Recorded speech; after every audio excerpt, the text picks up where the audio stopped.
resolution for today is BTC, or be it resolved that BTC is deflationary. Ladies and gentlemen, please vote. Are you for or against, pro or con, against the statement, be it resolved that BTC is deflationary? Coming up, opening statements will be Team Singapore, Mr. Alisher or Markus. Who's going to take this one? Myself. Excellent. Alisher, you have... Oh, hold on one second. Before you start, can we see the results of the poll, please, so we know what the baseline? Wow, 52% agree that BTC is deflationary. 48% disagree or are against the resolution. Wow, this is going to be a tight one. Alisher, you have the floor. All right. Thanks, Alvin. All right. So this question, I think, has plagued this entire industry since the dawn of time, right? Since the dawn of this industry.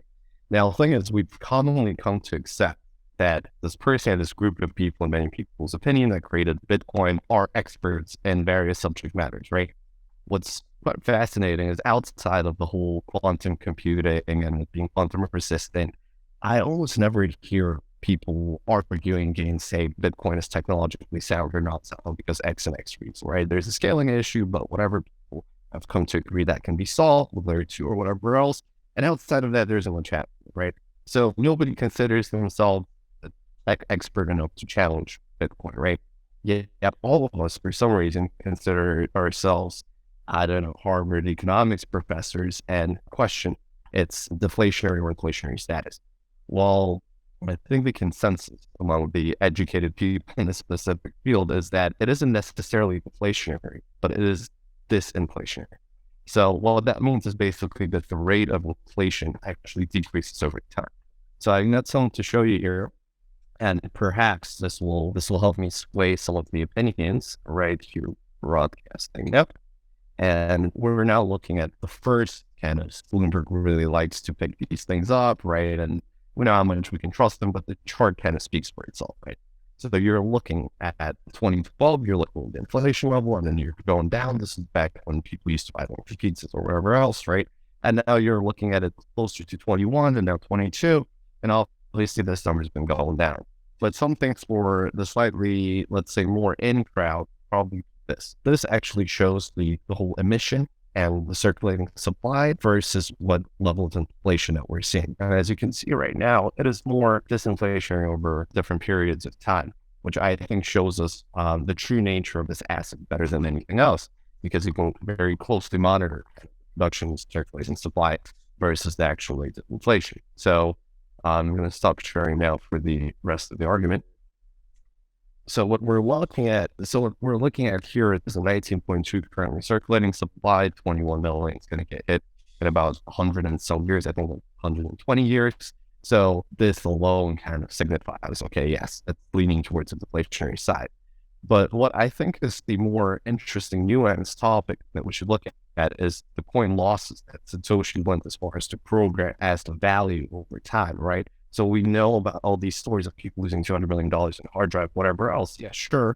But you also got to be mindful of the fact that it was at X price and it was that quantity back then. So it's hundreds of thousands of BTC. So if elements that go as far as this were programmed into the code of this amazing tool, this commodity currency, whatever you want to call it, how dare you go as far as to say we're going to question the whole deflationary aspect of this thing, right? I think that's a little bit far and a little bit arrogant from all of our side. I think that whatever genius or group of geniuses did create these jobs for all of us at the end of the day, right, and all this money or whatever else, we should be thankful to them and not question this. Now I sound like a true believer to some degree, but I think all of us are. So I think that we shouldn't question this specific aspect. I think the numbers definitely do speak for themselves. And I want to close this by basically quoting Nakamoto and saying that the proof of work difficulty determined by moving average, targeting an average number of blocks per hour.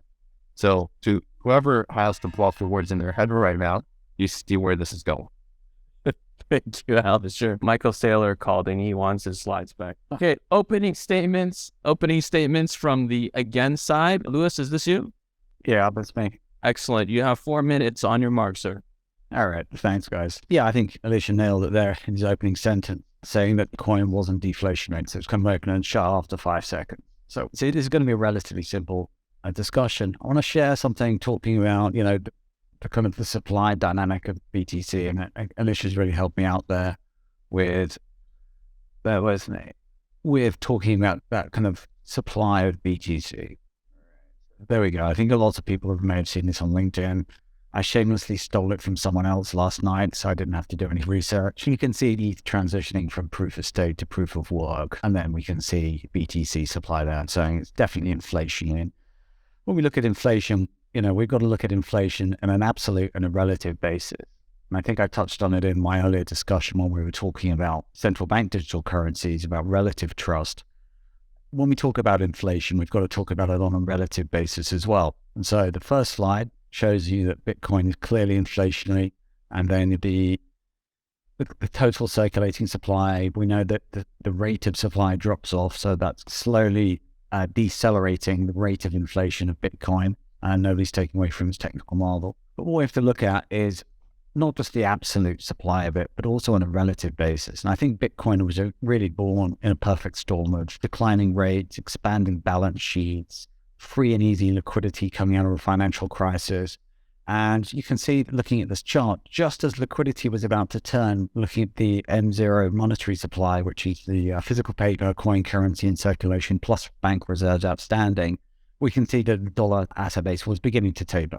Then we had COVID, and the Fed came out, and most central banks came out and flooded the world with cheap cash again. And so on a relative basis, during these upswings, Bitcoin, yes, you could say it has been deflationary on a relative basis, but nothing stays the same in a relative environment. Where we are today is we're seeing a tapering of the Fed balance sheet, we're seeing a tightening up of liquidity conditions, and Bitcoin, with its constant supply, is now definitely very much inflationary versus the dollar. Dollar assets are in decline out there. That's very clear. One of the other things we have to think about is, what are the other assets out there? Is it unit labor? Is it the Eurozone? And on nearly every developed market will show you a shrinking balance sheet. And so there are very few assets that BTC is outperforming within this environment.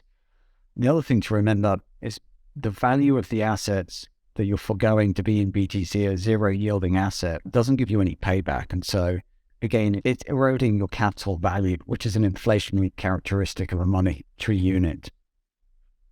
I'm going to wrap it up there. I'm not a Harvard professor, I'm just a Harvard PM. Excellent. Thank you, sir. Concise and to the point. Let's go straight to rebuttals. Alisher, will you take the rebuttal, Markus? Sure.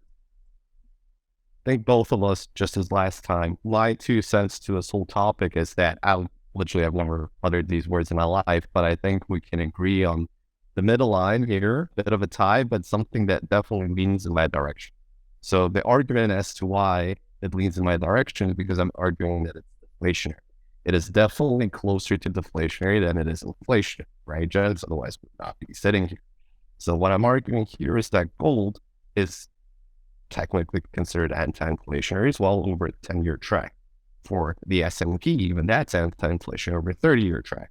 What BTC proves, because it's only been truly monitored for 10 years, right? What this proves is the fact that it is anti-inflationary, and it is anti-inflationary at a much faster rate than all of the common alternatives out there. So saying it is inflationary is technically correct.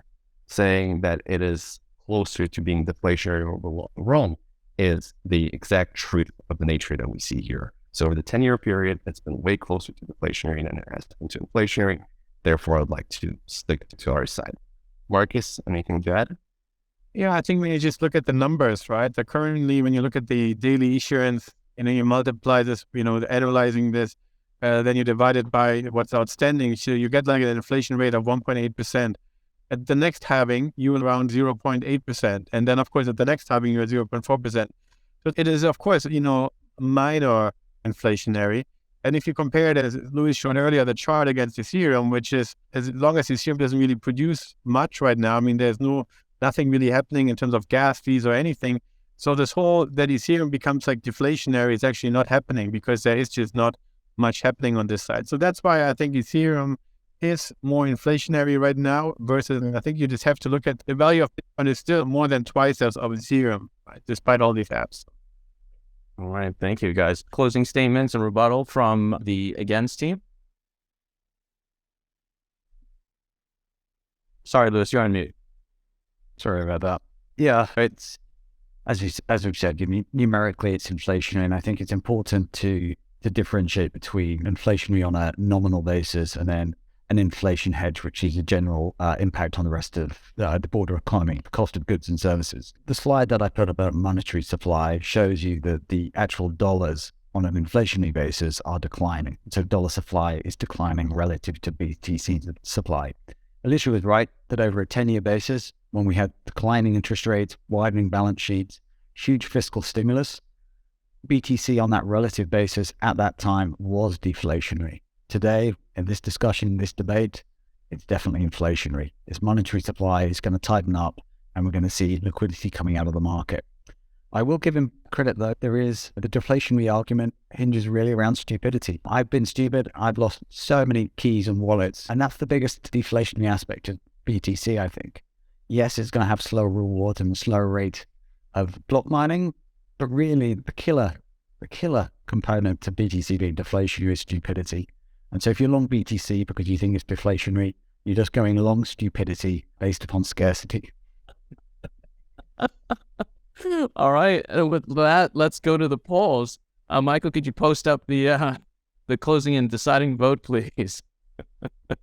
if you're long Bitcoin. Based on the first topic of following governments, I feel like going long stupidity is something that people should definitely be into.